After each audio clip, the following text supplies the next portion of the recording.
আজই ডাউনলোড করুন আর এনজয় করুন আপনার পছন্দের শো। তাহলে এটাই তোমাদের ফাইনাল স্ট্যান্ড, তাই তো? তুমি এত নরম কেন? কোলে নিলেই মনে হয় এই বুঝি টুক করে গলে যাবে।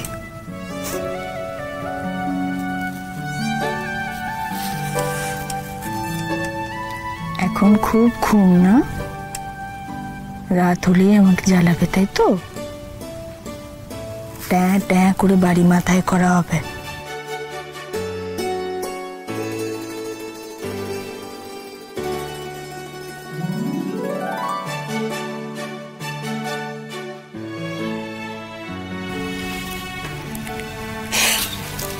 একদম না, অনেক কষ্টে ঘুম পাড়িয়েছি।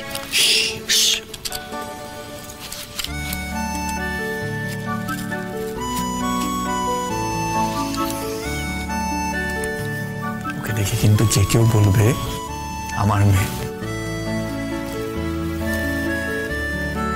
তোমার মেয়ে বলবে, আমার মেয়ে বলবে না, তাই তো? সে তো বলবেই, কিন্তু ফিচার্স গুলো দেখো, পুরো কপি বুক আমার। নাকটা দেখেছো? তুমি আয়নার সামনে দাঁড়াও, নিজের নাকটা আয়নায় দাঁড়িয়ে দেখেছো কখনো? আচ্ছা, স্রোত আসেনি আজ? না, ওর সামনে কিসব পরীক্ষা আছে না, সেই জন্য একটু ব্যস্ত। ও আচ্ছা, ওর হাতটা কেমন আছে এখন? ওর হাত একদম ঠিক আছে এখন, কতটাও সেরে গেছে। ওই এখন একটা ব্যান্ডেজ মতো আছে।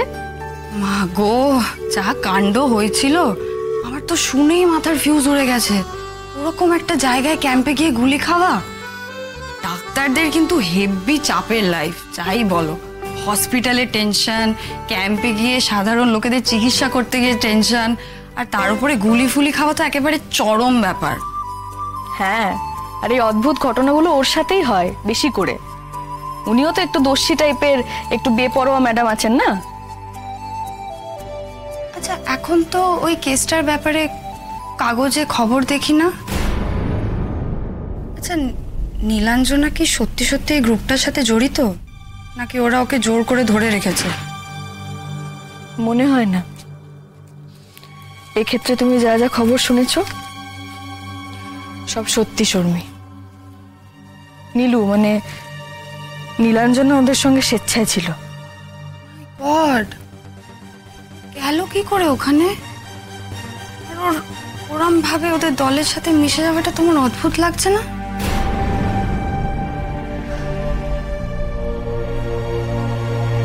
জানি না, নীলুকে নিয়ে ভেবে আর কুল পাই না। ভালো লাগছে না তোমার তত্ত্ব কথা শুনতে। আমি তো বলছি না যে আমার থেকে কারোর ওপিনিয়ন আলাদা হতে পারে না, কিন্তু ও তো শুধুমাত্র নিজের মন মর্জি মতো চলবে। আমার কথা, আমাদের কথা কোনো কিছু তোয়াক্কা করবে না, সেটা তো হতে পারে না। তুমিও তো একই জিনিস করছো। আমি তো ভেবেছিলাম অনেক ম্যাচিওর ওয়েতে তুমি এই ব্যাপারটাকে হ্যান্ডেল করবে।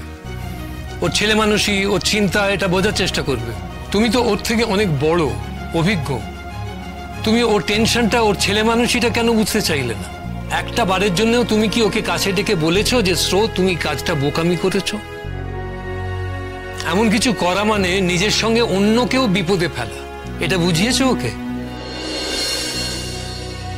না, বোঝাওনি ওকে। তুমি সন্দেহ করেছো যে ও কোনো পুরুষ বন্ধুর সঙ্গে দেখা করতে গেছে ওখানে। তারপর যখন শুনেছো যে ওটা নীলাঞ্জনা, তুমি একটা অদ্ভুত আক্রোশে ঝাঁপিয়ে পড়েছো। তুমি তাহলে কি বলতে চাইছো? সবকিছু জানার পর আমি পুলিশের কাছে চুপ করে থাকতাম? পুলিশের কাছে নীলাঞ্জনার কথা বলার আগে তোমার ডেফিনেটলি ওর সঙ্গে কথা বলার দরকার ছিল। ওকে নিজের কনফিডেন্সে আনা উচিত ছিল। বাবা, ও তো জানতো ওটা নীলাঞ্জনা ছিল, তাহলে ও আমাকে কেন বললো না? ভয়ে সার্থক, ভয়ে। ও ভয়ে বলেনি, নিজের বোনের জন্য ও ভয় পেয়েছে। তুমি তো সেইটাই করলে। একটা মুহূর্তের জন্য সহমর্মী না হয়ে তুমি তো যুদ্ধং দেখি হয়ে রইলে। বাবা, ও আমার সঙ্গে অভিনয় করেছে, আমার সঙ্গে ও চালাকি করেছে। আমি দিল্লি যাওয়ার আগে পর্যন্ত ও আমার সঙ্গে অভিনয় করেছে। যে আমি চলে গেলাম, ও সঙ্গে সঙ্গে ওই জঙ্গলে ছুটলো। বাবা, ও আমাকে ভয় নয়, তাচ্ছিল্য করেছে। সার্থক, তুমি একটু ভাবো, কেন একবারের জন্যও ওর বিশ্বাসটা তুমি অর্জন করতে পারলে না? আমরা কেউ কেউ নীলাঞ্জনার গুলি চালানোর ব্যাপারটা আগেই জেনে গিয়েছিলাম।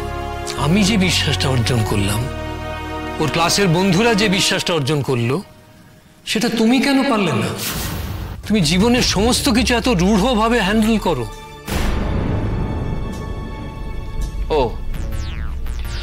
ও তাহলে যা করেছে তার দায় আমার?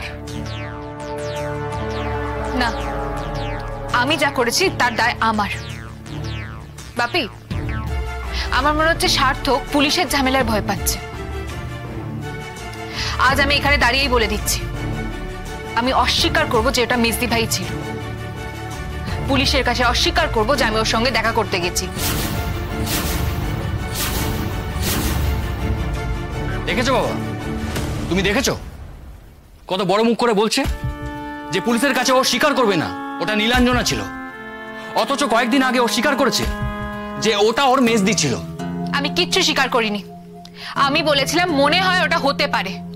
বাহ, ওয়ান্ডারফুল। বাবা, আমি আর কিচ্ছু বলতে চাই না, আমি আর 1 মিনিটও এটা নিয়ে টাইম ওয়েস্ট করতে চাই না। আমি আমার ক্যারিয়ারে ফোকাস করব। একটা অ্যান্টি সোশ্যালের সঙ্গে আমার কোনো লেনা দেনা নেই। যার সম্পর্ক আছে তার সঙ্গে আমার কোনো সম্পর্ক নেই। বাহ, খুব ভালো। বাপি, তুমি আর আমাকে আটকিও না, আমি কালই এ বাড়ি ছেড়ে চলে যাব। উফ, বাপরে বাপ, কেন বলতো স্রোত? বারবার এই বাড়ি চলে যাব কেন বলছিস? আরে বাবা, দুজনের মধ্যে একটা বিষয় নিয়ে ভুল বোঝাবুঝি হয়েছে, মতভেদ হয়েছে, তার জন্য বাড়ি চলে যাবার কি আছে? আর আমরা বুঝি তোর কেউ নই? আমরা কি দোষ করলাম, হ্যাঁ, যে আমাদের ছেড়ে তুই চলে যাবি? আরে বাবা, ঠিক আছে, যা হয়েছে হয়েছে, দুজনে মিলে কথা বলে মিটিয়ে নে না মা। ঘর ছেড়ে যাস না মা গো।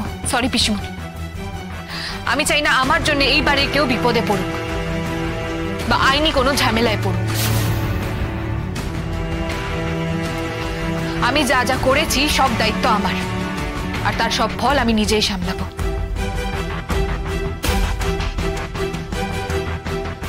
তাহলে এটাই তোমাদের ফাইনাল স্ট্যান্ড, তাই তো? হ্যাঁ।